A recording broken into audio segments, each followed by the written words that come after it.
We are just gathering here in the loge where you were practicing, and you just came in early from your rehearsal, so I guess it all went very well, even though you met for the first time for this project. Yeah, it was our second rehearsal, and I feel like today was much better than yesterday. And Gustavo is always well prepared and very clear, so it was easy to perform with him and with Simon. Yeah, the music is difficult to play, but it's not complex to put together.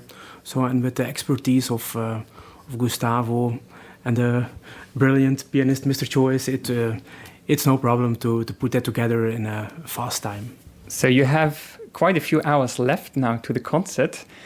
You all seem very comfortable with the piece now. So how are you going to spend your day until the concert?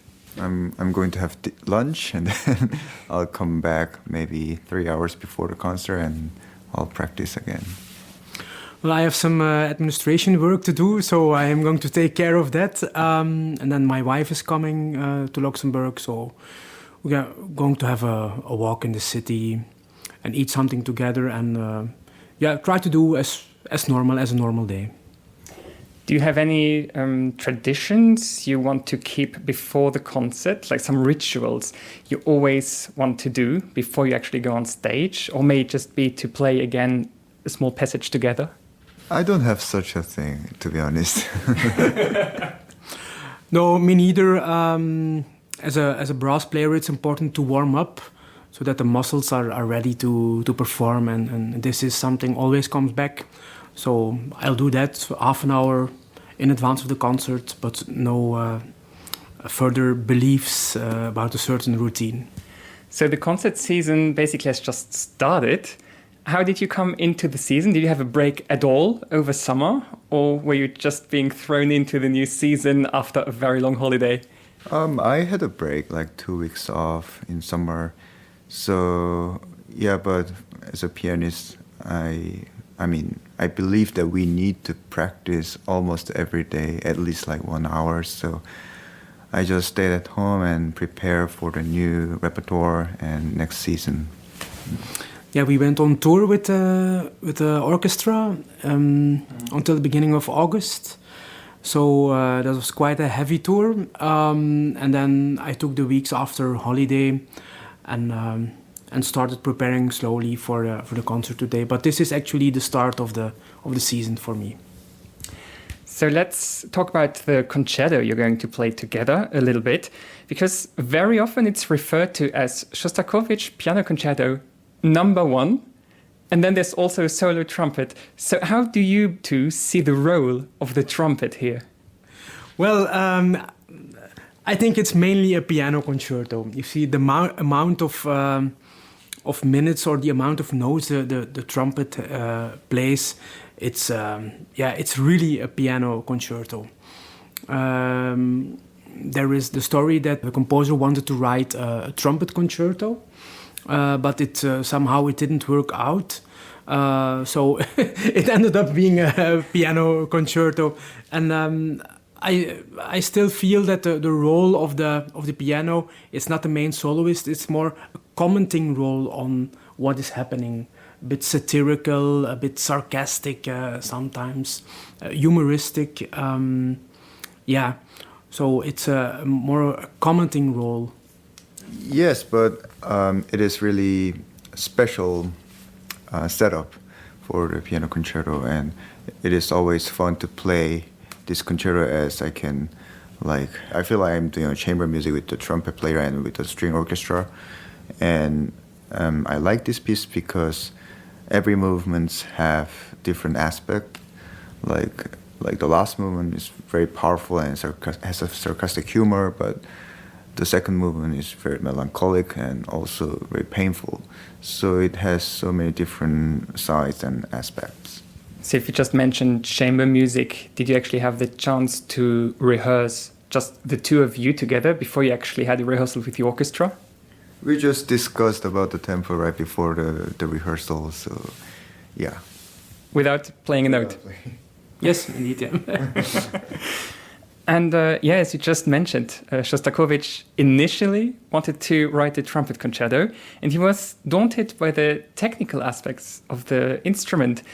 You are a composer as well, so what would you maybe have done differently? Yeah, I think it's more the era, the time when the piece was composed. The trumpet was not, the playing techniques of the trumpet were not evolved in such a way. It was interesting enough for him to write a trumpet concerto for this instrument. He writes fantastic parts for trumpet players in the orchestra, very functional, also nice solos.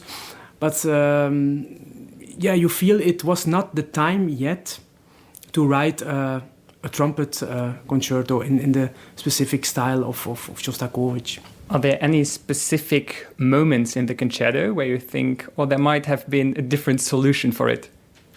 Different solution, I think if he would have orchestrated for a full-size symphony orchestra and not being and the trumpet not being a soloist, I think he would have written the solo in the second movement for alto oboe.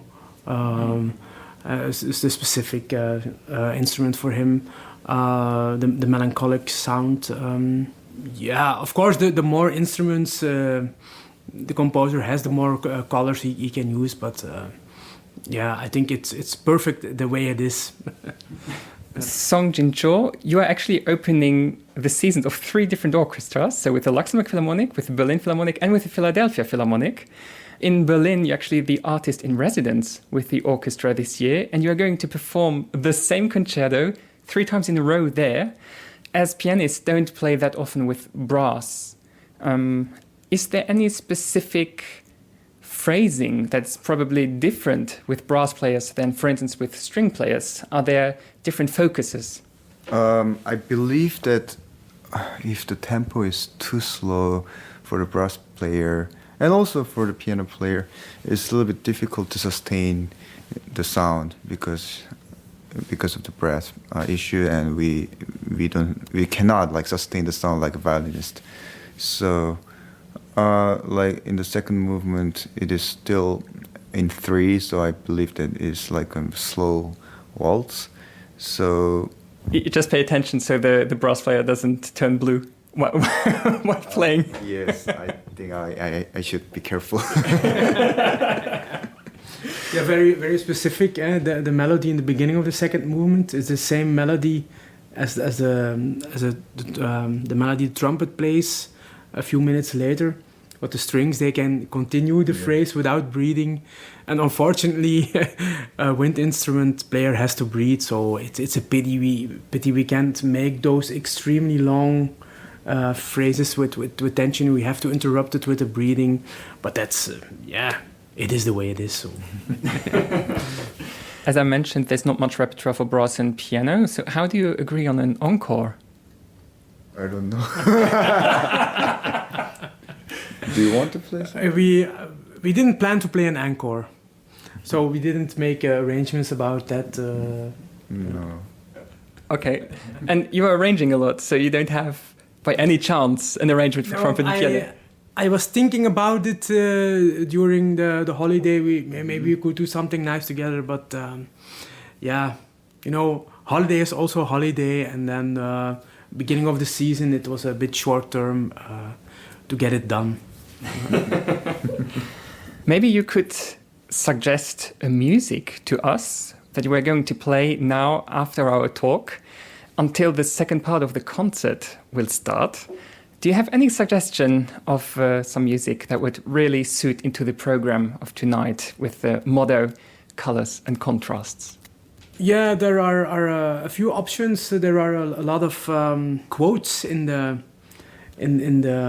piece, so it could be one of those pieces. But I think maybe the Ravel piano concerto would be a nice solution.